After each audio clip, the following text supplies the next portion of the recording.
Don't like it, man. Don't like it.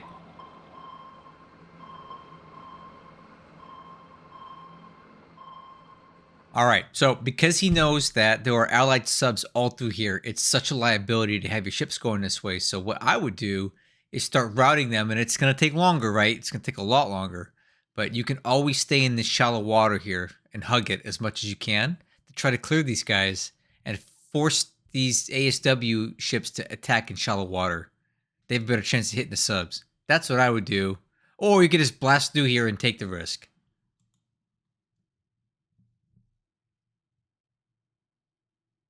Hmm. Okay. We're not messing around today. Before it was some heavy cruisers. Today we're bringing in some battleships. Let's see how this bombardment goes. Horn Island.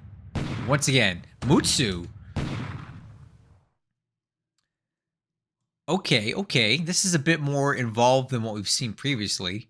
A little more damage done, but I don't know how much that's going to cause the base damage.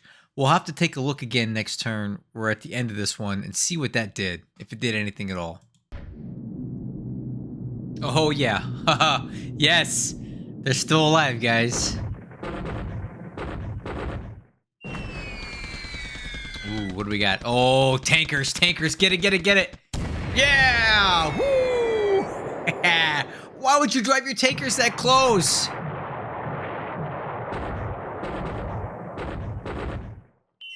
Oh.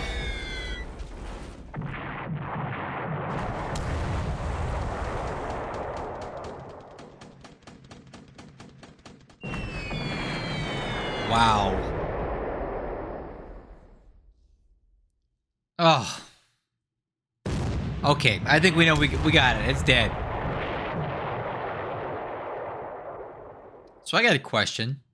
Why in the heck would you knowingly drive your tankers this close to all this crap? That makes no sense to me. You got to know that there's a threat there. Tankers are a priceless commodity for the Japanese, and you were going to just drive it against the coast of Borneo. That's not good. Oh, here we go again. Yes, please.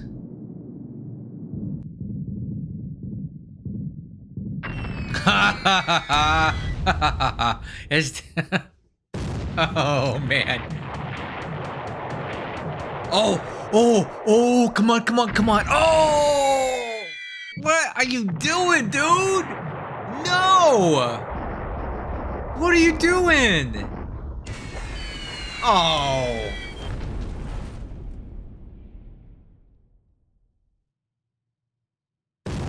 Hmm.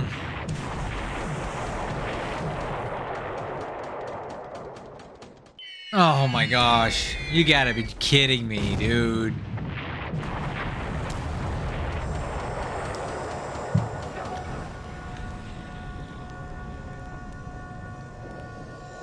Holy crap, dude. Just when you thought the swordfish were done, they're not done. I don't understand why you would drive your tanker so close to this. That's... Ugh. Oh. Oh, no! Oh, dang it! Oh, that sucks. Man, see, this is what happens when you play with no house rules. You get this. You get dang million subs sitting off of Japan on January. That thing had troops on it too. That sucks. God, I hate subs.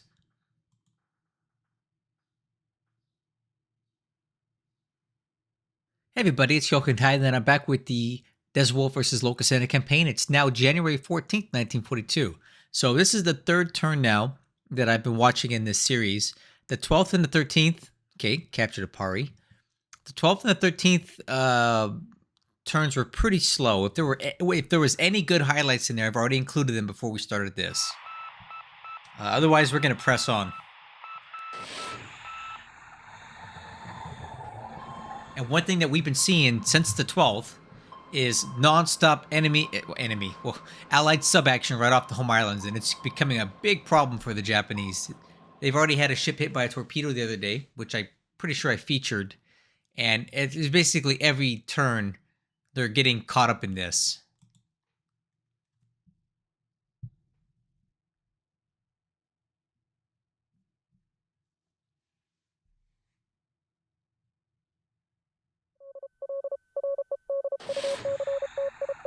Man, like every day for the last 3 days, enemy subs.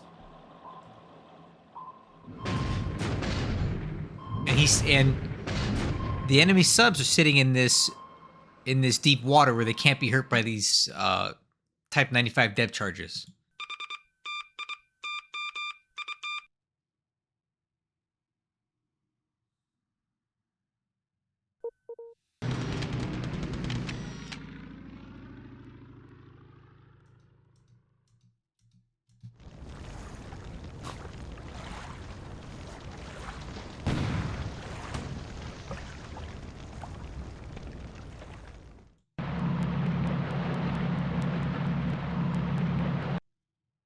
Oh, a Native Guard unit joining in there.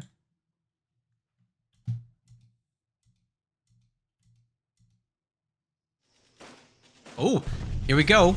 Deliberate attack on Singapore.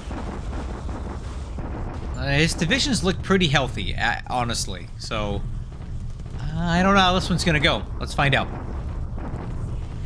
Yeah, this division's actually really good. Here we go.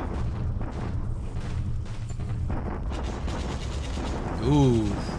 Ooh.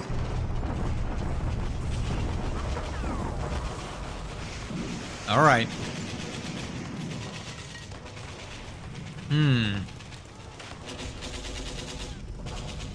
Oh, yeah. Oh, yeah. That went pretty okay. So the Japanese get a pretty good roll. Drop the fort level back down to 1. This ratio is almost 4-1 now. And they don't take too many losses here, and they inflict a lot of losses here. One unit's destroyed outright. Not entirely sure which one. But yeah, it's looking pretty grim for the Allies now at Singapore. I'm wondering if maybe 1 or 2 more attacks at most will finish him off. But he'll need to act fast. But yeah, another good attack by the Japanese at Singapore.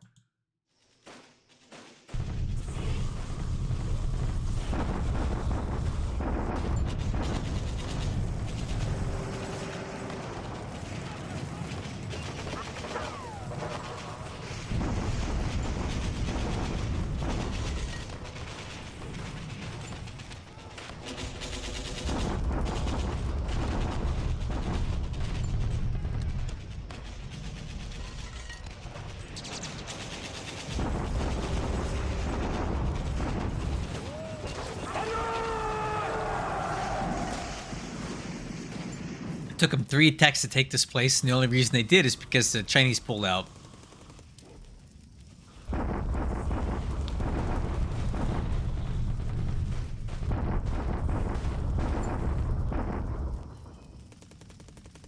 Okay. Oh. Japanese bombardment attack, huh? These guys are so close to being dead. He should have just attacked one more time. Oh, wow. Look at that. That's some money bombardment right there.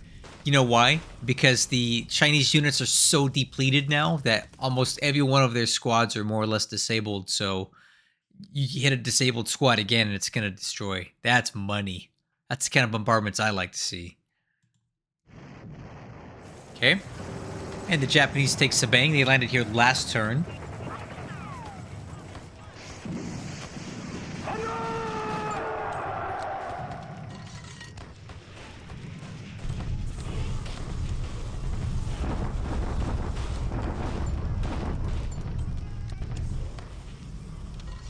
I want to see how the Seibu thing ends up when the Japanese actually attack.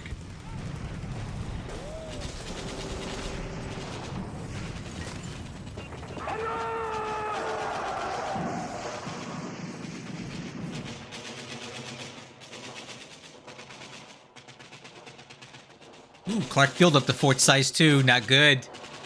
Seibu. Not good for the Japanese there either. Okay, guys, we're back. This turn wasn't that exciting either, but it's been a few days since I've done a roundup, so I'm gonna combine 3 turns into one, and we'll go ahead and take a look at the numbers, see how we're doing right now. Aircraft losses today: 6 for the Japanese, 1 for the Allies, and they're all ops loss related. No big deal. Ships sunk, nothing reported this turn, but there's been a few over the last few turns, miscellaneous ships and such. If you want to get a better feel for what the actual score is, let's take a look at tracker real quick. Take a look at your screen here. All right, I don't update this as often as I should. You can see there's some big gaps in this, but this will just give you an idea of where the victory point situation's at. So the Japanese are still at a deficit here. They're not even 1-1 yet. So in comparison, at this time in my campaign against Macho, granted, different situation, different player, different rules, I was over 3-1 by now for in favor of the Japanese. So this is a pretty abysmal score for the Japanese this late into the campaign. This is an allied win ratio right now. That's rough. All right. So, no further activity in the last few turns around French frigate shoals, Midway, nothing up there. At Adak, it looks like the Cunningham was attempting to intercept something at Adak, and it slipped away. So the moonlight was really bad this turn, and the weather was probably not good either. So that interception just didn't happen. Who knows where the Japanese ship went to, but it may not get very far. Okay, in China, it looks like the troops that took Loyang have moved into Cao Zhou, and the Japanese have moved in behind it to retake it. And honestly, that's just bad, because what's going to happen here is the Japanese will retake this base, and in 1 or 2 turns, a couple of these units are just going to head right back, shock attack, back across, and do more damage to this Japanese unit, inflicting more losses. So there's just not enough Japanese troops in this area to keep this from happening back and forth for a few days. So this is bad for the Japanese. It was bad when he took Loyang, and it's going to be bad when he retakes it in a few days. The little dot base was captured here, and other than that, a lot of stalemate activity in China. This hex will fall soon for the Japanese, which is good. This one looks like it'll fall soon as well, but I don't see any other breakthroughs happening for the Japanese in this area at this time. Just with these stacking limits being what they are, you can't bring enough force to overwhelm a hex. It takes a slow, grindy thing, and that's great for realism. And I think that's what Desert Wolf's intent here is by running stacking limits. It's realistic, right? Because you can only employ so many units in a geographical area at a time before you get overcrowded. But for gameplay, I don't like it because you just get shut down like this. It goes both ways, I'm sure. I don't think it's a good gameplay thing for me. The Japanese are finally into Rangoon, so this will fall next turn. There's nothing to stop it from happening. Looks like they'll capture a fair bit of fuel and resources when they do. Who knows how much exactly. But this base will fall next turn. And the Burma Road will be cut. Sabang was captured on the northern tip of Sumatra. The Japanese had a pretty decent showing at Singapore again today. So far, every attack that the Japanese have launched at Singapore have been good. There's no damage on the airfield because the bombing hasn't been good enough. Forts are going to take a couple days to get back to 2. So maybe if he attacks in the next day or 2, he could take it, depending on how disrupted he is. Our troops were down to 396 AV, with the 11th Indian Division being the strongest unit left alive. 1 or 2 more attacks, and I think Singapore will fall. Pretty late, in my opinion, but definitely ahead of Japanese historical average. All right. No real activity in the Dutch East Indies this turn. Last turn, you missed it. There was some B-17s that hit Manado. Damaged a few aircraft there, but it really wasn't worth showing because it didn't do much. Okay. So the Japanese are landing more troops at Cebu, and I think we have a good chance of actually holding out here for a little bit. The fort level's at 3. And we do have some supply and some AV here. Now, granted, it's not great AV. The morale and experience are bad, but I think it'll take him a couple turns to take this place. I think. Here's the problem, though, is there's nowhere to retreat on this island. There's no other base. So if and when Cebu does fall, these Philippine army troops will surrender. They have no choice. And really, once that happens, the last base that has any troops in it at all is Tacloban, and that won't take long to fall. So I would say from Luzon down, like Legazpi down, Loka's play in the Philippines down here has been very, very good. It's just up here in Luzon that it hasn't been so great. On Clark, we've repaired all the damage because, again, the bombing is ineffective. And we're already up to working towards size 3 forts again, which is not good for the Japanese because they've been shut down repeatedly here with heavy losses. And we're looking pretty good in comparison. Let me see here. Looking relatively healthy here. So it's going to take the Japanese quite a while to get through Clark, for sure. And there is a substantial reserve of troops in Bataan, way more than I thought. Look at this. We have another 600 AV that could be moved into Clark. So it's getting even worse for the Japanese. And I think Deswolf is just saving some of these guys in reserve just to, you know, make him think that he's about to break through. And at any moment, he'll probably send this constabulary division, which isn't half bad, into the fight and just make things even worse for the Japanese than it already is there. All right, so over the last couple turns, you may or may not have seen it, depending on what I remember showing you. The Japanese bombarded Horn Island, and they've done a fair amount of damage, such that the fort building has been turned off for a couple days. AV is holding steady, though, and aircraft more or less intact. So the bombardments have only delayed the forts, but they really haven't done a lot of damage to the units or to aircraft. So I don't know what his plan here is at Horn Island, but it's not looking good for him. The Japanese. Okay, no further activity that we can see anywhere else that's worth noting. So let's do a quick carrier update. How are we doing with our carriers, right? So here's what we got. So a few days ago, I talked about what was he going to do with this, and it looks like he's combined the Lexington, Saratoga, and Enterprise into one task force. I don't know what their intention is right now. Right now, it looks like they're just kind of hanging out south of Java, waiting for the Japanese to move further, which quite honestly, as I've already mentioned, I don't think they're going to do until Kido Butai comes back, because this force here is stronger than anything the Japanese can bring to counteract it, short of Kido Butai coming in. And I don't know where they're at and when they're coming, but if there's going to be any further advance in the Dutch East Indies, you're going to need the Japanese carriers here. And again, I mentioned that before, that's a dangerous proposition with all these submarines operating down here. I don't like it. I don't like the idea of having to use Kido Butai to take Java. But, I mean, this is where the American carriers are, so you have no choice, right?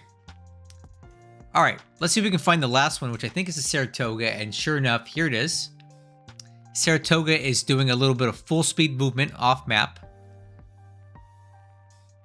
All right, so it should be moving at 18 hexes a day, and at 18 hexes a day, it needs to cover 122 hexes, which gives you an arrival in 7 days. So we'll have the Yorktown and Cape Town in 7 days, and from there, it'll need to move off map to on map, and my guess is going to head over to Java area and combine with these guys and make a very powerful force that I don't know what the Japanese are going to do to stop. That's rough. Anyway, guys, that's a turn. I hope you enjoyed this little update. Just trying to save some time and combine turns where it makes sense. If there's a turn that's really exciting, has a lot of action, it'll be a standalone, but I got a lot of videos to make, so this is how I'm going to speed them up. I'll catch you guys on the next one.